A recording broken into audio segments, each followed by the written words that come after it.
Welcome to another Having a Book Moment with Jon Longhi. We are lucky enough to be graced with the presence of our Crumb in the warehouse once again. I was going to ask you some about Weirdo magazine, like how you started Weirdo, what were you going for when you started about it? It was too long ago. It was 30 years ago. I can't remember that far back. It came to me in meditation. Yeah, Weirdo, because I was very discouraged about Zap comics. Why were you discouraged about Zap? Well, those other artists, like Wilson and Moscoso would say, yeah, we're like a band, man, we're like a rock band, we work really well together, we can't let any other artists in there, and I just kept wanting to open up to, Justin Green, Kim Deitch, this one, that, and Lozic, and they just, no, just us Magnificent Seven, that's it. And so, because of consequence, since they were slow, especially Moscoso, that it would take years between issues, So I thought, well, I'll just start another magazine. I'll just maintain the editorship. I'll be the boss, and I'll decide what goes in it, and I'll take total editorial control myself, whatever I want, whoever I want to use.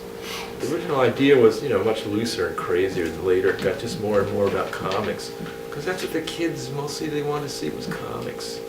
Nobody liked the photo funnies. They didn't like weird arty stuff. They just like comics, want stories. That's what they like.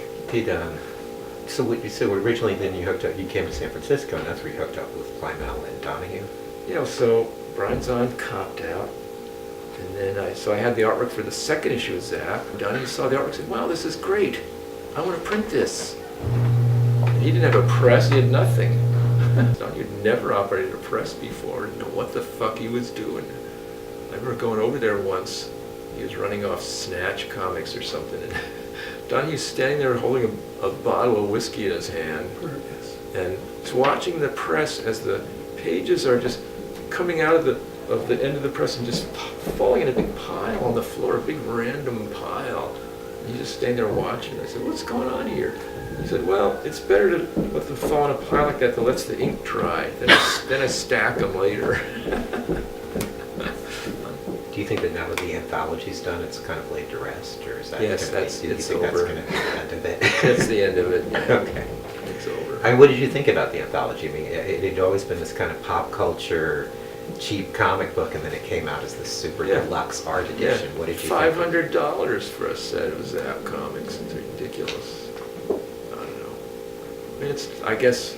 How do you? It's inevitable. That's almost like that's actually the official. You've crossed over from underground to mainstream art, or even to something establishment elite. art or something. Yeah, the elite something art. Elite, yeah. Which is completely against my original idea, is to do a comic book as cheap as possible. Right. Well, that's history. Yeah. It's history with art. It's ancient. Walk down memory lane. Ancient at this time, at this point. Jesus, who cares? Mesmerizing walk down memory lane. Right. Well, Mesmerizing stumble down memory lane. Well, at least you're.